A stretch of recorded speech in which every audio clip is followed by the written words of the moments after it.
हिरण्याक्ष का वध कर दिया।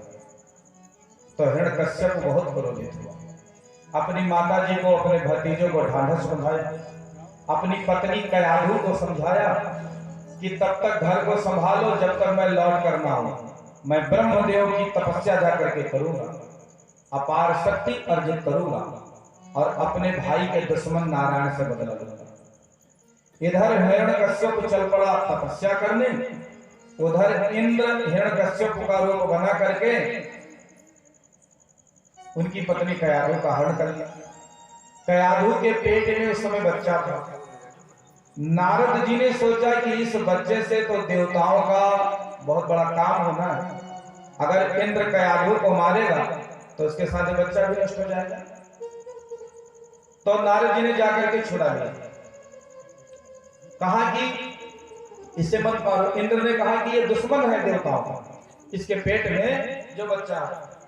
नारद जी ने कहा उसकी चिंता मत करो, मैं ठिकाने लगा दूंगा। नारद जी कयाधु को ले गए और अपनी कुटिया में सुंदर शिक्षा देने लगे। मैंने कल भी कहा था कि संतान अपनी माँ के पेट से ही सीखने लगता है, इसलिए गर्भवती माताओं को चाहिए रामायण पढ़ें, भागवत पढ़ें, मोबाइल में अच्छे संतों महापुरुषों का सत्संग सुने, उससे बच्चे के जीवन पर जो गर्भ में पल रहा है उस पर बहुत सकारात्मक प्रभाव पड़ने वाला है। तो नारद जी ने कयाधु को उपदेश देना शुरू किया धर्म का, और उसके गर्भ में जो बच्चा था वो विद्या विज्ञान प्राप्त करने लगा मां के पेट में। उधर हिरण्यकश्यप ने जाकर के कठिन तपस्या प्रारंभ करी। ओम ब्रह्मदेवाय नमः, ओम ब्रह्मदेवाय नमः, ओम ब्रह्मदेवाय नमः, ओम ब्रह्मदेवाय नमः। ब्रह्म प्रसन्न हो गए, ब्रह्मा जी आ गए। भक्तराज आंखें खोलो, आंखें खोलो, वरदान मांगो, हम तुमसे प्रसन्न हैं। उसने कहा ब्रह्मदेव मैं अमर हो जाऊंगा। ब्रह्मा जी ने कहा बेटा ये मृत्यु लोक है, सवेरे भोजन बनाओ शाम को खराब हो जाता है। उस अनाज को खाने वाला आदमी सोचे मैं अमर हो जाऊं, असंभव है। जिससे जीवन चल रहा है वो खराब हो जाता है तो जीवन चलेगा क्या ना। ये मृत्यु लोक है, जो पैदा हुआ मौत निश्चित होगी, इसके अलावा जो मांग लो सो दे देंगे। अच्छा, तो उसने प्राणाकर्षण प्राणायाम किया। किसने? प्राणाकर्षण प्राणायाम माने नाक के दोनों छिद्रों से सांस खींचकर पहले अपने फेफड़ा को पूरा फुल किया। पूरा फेफड़ा जब फुल हो गया, ब्रह्मा जी ने कहा था ये क्या वरदान मांगना। अब उसने सोचा कि ये क्या श्वास में मांगना। अब श्वास गहरी गहरी, दम टूटेगा तब तो होगा। सांस भरकर उसने कहा कि ब्रह्मा जी हमको वरदान दे दो, मनुष्य से न मरूं, पशु से न मरूं, दिन में न मरूं, रात में न मरूं, सुबह न मरूं, शाम न मरूं, बाहर न मरूं, भीतर न मरूं, अस्त्र से न मरूं, शस्त्र से न मरूं, आकाश में न मरूं, पाताल में न मरूं, जल में न मरूं, फल में न मरूं, साल के 12 महीने में न मरूं, आपके द्वारा बनाए गए किसी प्राणी से न मरूं। ब्रह्मा जी ने कहा अब क्या बाकी रह गया।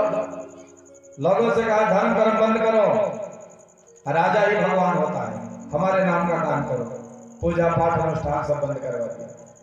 उधर से नारद जी आए, उनकी पत्नी को दे दिया।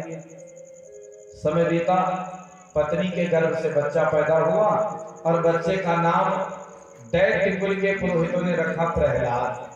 क्या नाम रखा भाई बहनों? प्रहलाद। बच्चा बड़ा होने लगा, अम्मा के पेट में उसको सत्संग मिल ही गया था। हिरण्यकश्यप दानव विश्वविद्यालय खुलवा दिया हिरण्यकश्यप ने, उसकी अपनी जमीन थी, उसी विश्वविद्यालय खुल गया जहां LKG से लेकर के PhD तक व्यवस्था है, और सब दैत्य कुल के आचार्य, दैत्य वाली पढ़ाई, सारा सिलेबस दैत्यों के द्वारा, और सिग्नेचर करता है हिरण्यकश्यप का पाठ्यक्रम निर्धारित होता है, वही पढ़ाया जाता है। और उसके मुख्य आचार्य हैं गुरु शुक्राचार्य। दैत्यों के गुरु शुक्राचार्य के 2 बेटे संध और अमर्क, मुख्य प्रभारी वही है जो सब विभाग देख रहे हैं। प्रहलाद पढ़ने गए, आवासीय विद्यालय था, हॉस्टल वास्टल सब था। पढ़ के कुछ दिन बाद जब प्रहलाद लौटे तो बाप ने गोदी में उठा लिया, क्या पढ़ा मेरा लाला?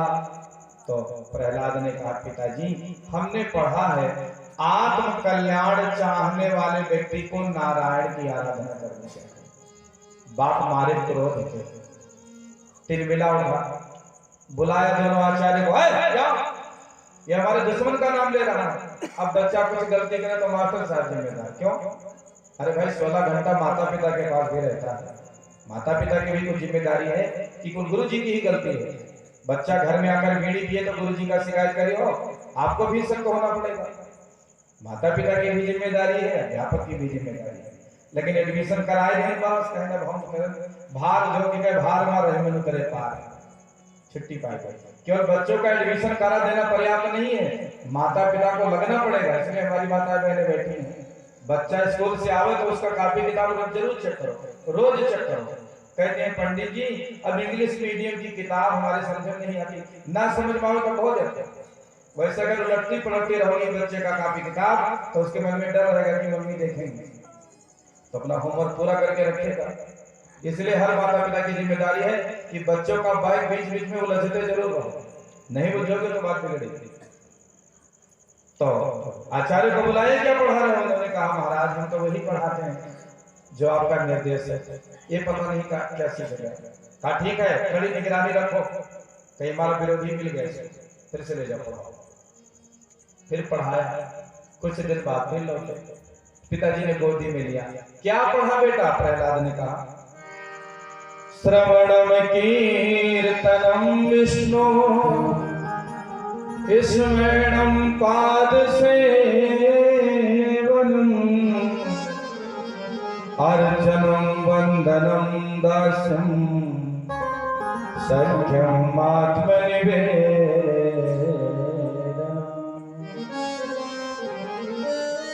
सख्यम आत्मनिवेदनम।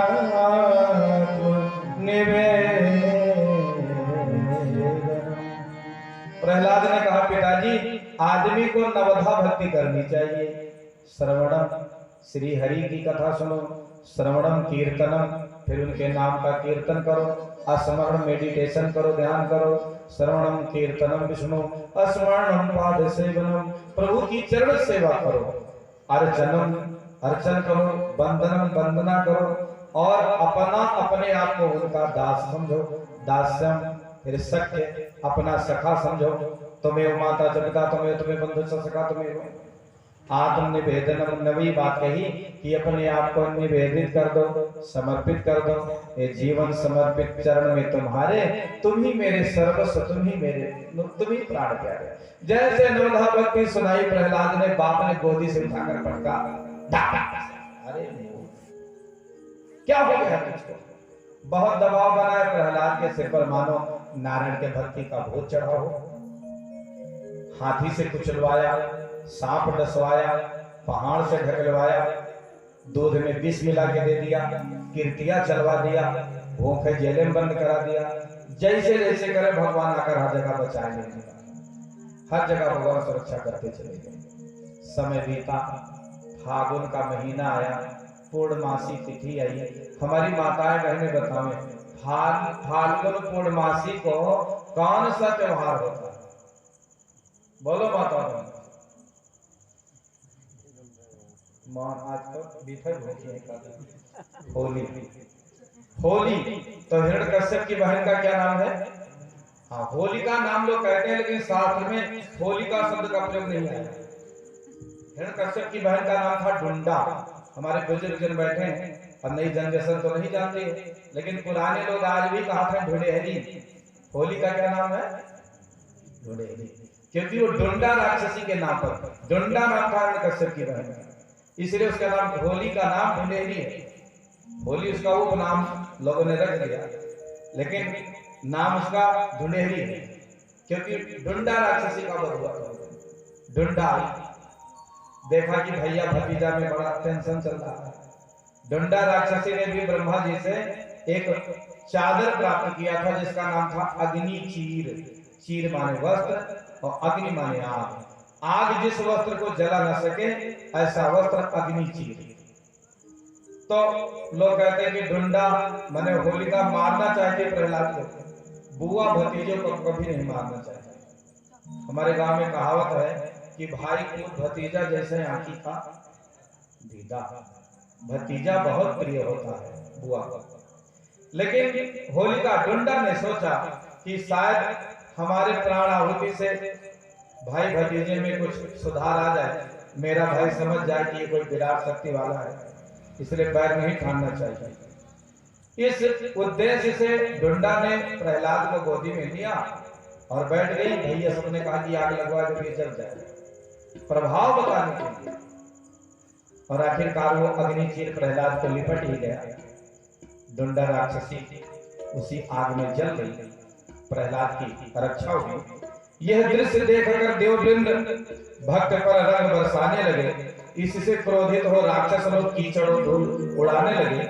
उस दिन से सब भारतवासी उत्सव सदा मनाते हैं। उसी दिन से सब भारत लोग उत्सव मनाते हैं। तो जो देवताओं की संतान है वह दूसरे को अबीर लगाते हैं, उनके लिए कलमश कसाय कपट ईर्ष्या जो छोड़ने का संकल्प लेते हैं। होली के दिन दिन खिल जाते हैं, रंगों में रंग मिल जाते हैं। होली आई तो कहते हैं भैया साल भर दुश्मनी छोड़ो, आओ गले से गले मिले। गांव के लोग मिलजुल कर सब रहे प्रेम से, फैले फिर सदज्ञान। और राक्षस का कहेंगे, राक्षसों तो होली मनाओ। अब राक्षस कहें इनके मित्र मेल तो कहना कचरा फेंको, कपड़ा फाड़ो, दारू शराब पी लो। तो राक्षस का वंश आ जाओ। होली में जो शराब पी ले, दूसरे का कपड़ा फाड़ दे, दूसरे मुंह में कचरा लपेट दे, वह राक्षस। और जो दूसरे के अबीर लगाकर गले मिले, वह ऋषि मुनि की संतान। तभी से होली का उत्सव मनाया जाने लगा। हिरण्यकश्यप की बहन मर गई तो उसको बहुत सदमा हुआ। बहुत कोशिश किया कि सुधर जाए, सुधरा नहीं बेटा। तो उसको भेज दिया लाइफ टाइम के लिए कि जाओ तुम हमको मोहम्मद दिखाना।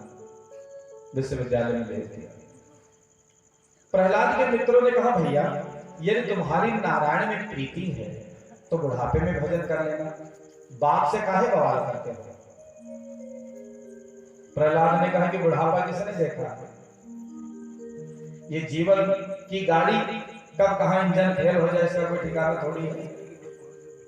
इसलिए भजन भी व्यक्ति को धन के साथ कमाते रहना चाहिए। मैंने लोगों को प्रार्थना किया कि जवानी में दो चीज इतना कमाओ कि बुढ़ापा में बैठे खाओ, पहला धन और दूसरा भजन। तो धन तो लोग कमाते हैं, भजन को इग्नोर करते हैं कि बुढ़ापा करेगा। नहीं भैया, बुढ़ापा अपना हाथ पांव साथ नहीं देता है, भजन हो पाएंगे। अगर साथ दे तो बहुत बढ़िया, तो भी जवानी में ही भजन भी कमाना है, धन भी कमाना है।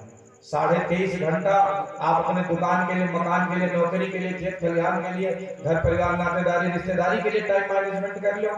आधे घंटे प्रभु का मेडिटेशन कर लो, ध्यान कर लो, तो भजन की भी पूंजी एकत्रित होती रहेगी। पर हमको आपको जहां नहीं रहना है, 150 साल जहां रहना है, वहां की कितनी तैयारी करते हैं। कोठी का तिजोरी भर लो, चोरी और मिलावट कर लो, जो जी चाहे वो सब कर लो, लेकिन जहां जाना है वहां की तैयारी कुछ नहीं। हमारे आपके दादे परदादे गए, हमको भी जाना पड़ेगा, हमको टेंशन नहीं। हम तो ऐसे चपके बैठे हैं कि हमको लगता है यही सब है। अरे भले आदमी अपने पूर्वजों देख लो, उन्होंने यहाँ सोचते रहे यहाँ सब है, गए कि नहीं। अब इसका मतलब ये नहीं कि घर नहीं बनवाना है, जमीन नहीं खरीदना है, धन नहीं कमाना है, ये सब करना है। धन नहीं कमाओगे तो बेटे बेटियों की पढ़ाई लिखाई, शादी ब्याह कैसे होगा। संपत्ति भी बढ़ाना है, धन भी बढ़ाना है, लेकिन भजन भी बढ़ाना है। क्योंकि धन तब तक काम देगा जब तक तन है, और तन छूट जाने के बाद भजन ही काम आएगा। इसलिए भजन की भी संग्रह, भजन का भी संचय सबको करना चाहिए। जब भरत ने अपने मित्रों को समझाया तो राक्षस कुल के मित्रों ने कहा अरे भैया हमारे तुम्हारे गुरु ये तो इतने ज्ञानी हो गए और हमको ये ज्ञान कैसे नहीं मिला। प्रहलाद ने कहा कि देखो भैया हमारे ये गुरु थोड़ी है, गुरु सिख अंध बधिर कर लेखा, एक न सुने एक नहीं देखा। हमारे गुरु तो नारद जी हैं, मम्मी के गर्भ में थे तभी हमको सत्संग मिल गया। अच्छा, तो ये दिव्य ज्ञान हमें कैसे मिले। कहते हैं ज्ञान की पहली सीढ़ी है कीर्तन। कीर्तन कीर्तन करो। तो राक्षस के बालकों ने कहा कीर्तन क्या होता है। प्रहलाद ने कहा यही नहीं जाना, तो जाओ तबला उठा लो, मजीरा उठा लो, बताइए कैसे गए। राक्षस के यहाँ भी प्रार्थना होती, ऐसा थोड़ी कि वो प्रार्थना नहीं करते, वो अलग तरीके से करते हैं। हिंदू धर्म का गरियाओ कर्म सब वही मरो, ऐसे भी समाज में सत्यानाश है कि काम उनका सब वही है, हमारी परंपरा का विरोध और करेंगे सब वही। तो राक्षसों के यहाँ सब होता उठा लाए तबला सरंगी मृदंग सब आए कीर्तन शुरू हो। प्रहलाद ने कहा कि जो मैं बोलूं वही सबको बोलना। ठीक है महाराज। प्रहलाद ने कहा मैं बोलूंगा आप सब दोहराओ। जप ले हरि का नाम बंदे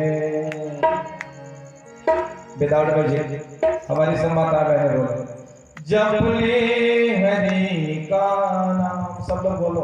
कथा भागवत में शर्म न करो, भगवान के सामने बैठ करके जोर से बोलो। जो प्रभु का नाम गाएगा उसके मुंह से पाप निकल के भाग जाएगा। एक दिन कहीं पंडित जी पाप ना भागी, पाप ना निकली मुंह से, तो हम कहें तब कहाँ निकली? कहीं तम्बाकू निकली, क्योंकि मुंह में वही धारा है तो वहां तो निकली। तो जैसे मुंह में तम्बाकू धारा है, जीभ इस किनारे करके प्रेम से करें जप ले हरि का नाम। हमारी माता बहने बोलेंगी क्यों? बहुत सास से झगड़ा करे तो चौराहे तक आवत कीर्तन भी दशा। अब माता बहनों को नहीं कहना, हमारे भाई लोग बोलेंगे जप ले हरि का नाम। बोलो ले सुनियो। अब जितनी जोर सास से झगड़ा होता है उतना जोर बोलना है। जप ले हरि का नाम। बोलो जप ले। अब बता जाना थी कि सास से झगड़ा माने जोरे जोर। बोलो भागवत भगवान की जय। इसलिए विद म्यूजिक सब भाई बहन कर ध्वनि करते हैं। उसके सुमिरन से बन जाते प्रभु के सुमिरन से बन जाते बिगड़े सारे काम। जप ले हरि का नाम बंदे जप ले हरि का उसके सुमिरन से बन जाते प्रभु के सुमिरन से बन जाते बिगड़े सारे काम। बंदे जप ले हरि का नाम बंदे जप ले हरि का नाम। ताली से सेवा करते हैं। हरि बोल।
मारे जाओगे। तुम्हारे ही विद्यालय में महाराज के शत्रु का कीर्तन हो रहा है। तुरंत गुरुजी ने 5 सैनिकों को भेजा, जाकर के रोको। जो गाड़ी जिनकी लगी थी दौड़े दौड़े गए, मारे जाओगे। प्रहलाद का कीर्तन रुका नहीं, सारे असुर बालक कूद रहे हैं। जाकर के जैसे प्रहलाद को सैनिकों ने पकड़ा, भक्ति का ऐसा करंट लगा कि वो 5 सैनिक अपनी ड्यूटी भूलकर वे भी कीर्तन करने लग गए, क्योंकि कीर्तन का जादू ही ऐसा है। सब कहते हैं जप ले हरे का नाम, जप ले हरे का नाम। किसी ने जाकर कहा महाराज 5 को भेजा, नाचने लगे, तब 10 को भेजा। 10 सैनिक है, उनकी भी वही दशा, कीर्तन में अपने को रोक न पाए, वो भी गाने लगे जप ले हरे का नाम, जप ले हरे का नाम। एक ने कहा गुरुजी 15 सैनिक नाच रहे हैं, अगर वीडियो वायरल हो गया तो सब चौपट हो जाएगा। तब गुरुजी दौड़े दौड़े आए और जैसे प्रहलाद को पकड़ा, गुरुजी को लगा भक्ति का करंट, अब तो ताले बदल गए। गुरुजी ने जैसे छुआ, कीर्तन करने वालों की संख्या बढ़ गई और गुरुजी भी साथ में कूदने लगे। ये के भाव क्या, जप ले हरे का नाम, जप ले हरे का नाम, जप ले हरे का नाम, जप ले हरे का नाम। किसी ने जाकर कहा महाराज वह देखो कीर्तन हो रहा है। हिरण्यकश्यप आया, आचार्य सुखदेव कहते हैं परीक्षित, यदि हिरण्यकश्यप प्रहलाद को छूता तो भी ना था, लेकिन छुआ नहीं। हिरण्यकश्यप ने धरती पर एक घूसा कस के मारा, जैसे घूसा पड़ा, कीर्तन था। हिरण्यकश्यप ने कहा अरे दुष्ट कुल घातक, इतने समझाने पर तेरे समझ में नहीं आता, तो जिससे तो मैं बाद में निपटूंगा। बोल कहां है तेरे नारायण? प्रहलाद ने कहा पिताजी कैसी बात करते हैं, वे कहा नहीं है ईसावास्मिदं सर्वमिद किंच जगत्याम जगत, संसार के कण कण में परमात्मा संव्याप्त है। एवरीथिंग इज ही, ऐसी कौन सी जगह है जहां वो नहीं है? वो तो हर जगह है, कण कण में व्याप्त है। हम में है, तुम में है, बस मूर्ख है तो दिखा। अरे पिताजी देखना चाहो तो संगम देख लो, कहा नहीं है। जैसे कहा बस तुरंत हिरण्यकश्यप ने प्रहार कर दिया गदा से और जैसे खंभे पर मारा, गगड़ गड़गड़ानो खंभ फाटो चंचलानो, निकसो नरनाहर के रूपत भयानक है। ककड़ गड़गड़ावे दसन जीव लपलपावे, चितवत सरोज मानो अंग जात खानो है। प्रहलाद की बात सत्य करने के लिए भगवान ने खंभ को फाड़कर नरसिंह रूप में आकर के प्रकट होकर प्रहलाद को दर्शन दिया। बोल नरसिंह भगवान की जय। झपट करके हिरण्यकश्यप को पकड़ा, अपनी जंघा पर लेटाया, चौखट पर बैठ गए और जैसे उसको मारने चले, मौत के मुंह में होने पर भी अट्टहास करता है हिरण्यकश्यप। वो कहता है हमें आप नहीं मार पाओगे। भगवान ने कहा क्यों? उसने कहा मुझे वरदान है, ना मैं मनुष्य से मरूं ना पशु से मरूं। भगवान ने कहा देख मूर्ख, मैं काम्बो हूं, ना मनुष्य हूं ना पशु हूं, तो नरसिंह, ना मनुष्य ना पशु, दोनों का काम हो, इसलिए तुझे मारूंगा। हिरण्यकश्यप ने कहा तो भी नहीं मार पाओगे। क्यों?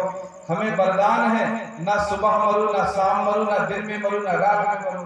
भगवान ने कहा देख मूर्ख, ये कौन सा समय है? अब हमारी माताएं बहनें बताओ, 24 घंटे में ऐसा कौन सा समय है जो ना सुबह में है, ना शाम में है, ना दिन में है, ना रात में है? गोधूली। गोधूली, इसलिए गोधूली के समय खाना नहीं चाहिए, सोना नहीं चाहिए, पढ़ना नहीं चाहिए। विशेष प्रकार का वायरस उस समय रहता है, विषय भोग भी नहीं करना चाहिए, क्योंकि गोधूली की बेला में खाने से पेट में रोग होगा, स्पष्ट उल्लेख है।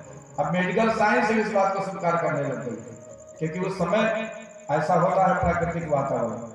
गोधूली की बेला में खाने से पेट में रोग होगा, सोने से आंखों की ज्योति चली जाएगी, पढ़ने से विद्या नष्ट हो जाएगी और विषय भोग से दुष्ट संतान उत्पन्न होगी। इसलिए गोधूली की बेला में खाना नहीं, सोना नहीं और पढ़ना नहीं। बाल वृद्ध रोगी को क्षमा है। अब रोगी आदमी हैं, उनको दवाई खाना है, उनको नहीं रोका गया। बच्चा गोधूली में सो रहा है, बहुत छोटा है, उसके लिए भी छूट है। अति कोई बुजुर्ग है, उनको भी छूट है। बाकी स्वस्थ व्यक्ति को गोधूली की बेला में खाने सोने से बचने का प्रयास करना चाहिए। भगवान ने कहा तुझे मैं मारूंगा, क्योंकि न दिन है, न रात है, न सुबह है, न शाम है। उसने कहा मुझे आशीर्वाद है, न जल में मरूं, न थल में मरूं, न आकाश में मरूं, न पाताल में मरूं। भगवान ने कहा नालायक, तेरा पेट में अपने जांघ पर फाड़ूंगा। तो कहा तो भी नहीं मार पाओगे, मुझे वरदान है, न बाहर मरूं न भीतर मरूं। भगवान कहते तुझको मैं तेरी ड्योढ़ी पर मारूंगा। तो घर की जो ड्योढ़ी होती है ये ना बाहर में है ना भीतर में, इसलिए ध्यान दीजिए हमारी माता बहनों को। वैसे सिमरियावा गांव तो बहुत बढ़िया है, बहुत गांव में हमने तो देखा है देवी जी 2-2 घंटा दरवाजा पकड़े खड़ी रहती हैं ड्योढ़ी पर, कौन आया कौन गया। अच्छा नहीं, ड्योढ़ी पर अधिक देर तक खड़े नहीं रहना चाहिए, या तो इस बार या तो उस बार। तो भगवान कहते हैं तुमको मैं ड्योढ़ी पर मारूंगा।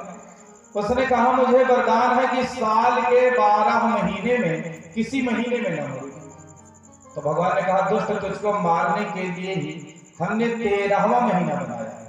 अब बताओ वो 13वां महीना कौन सा है भाई बहनों? मलमास, पुरुषोत्तम मास।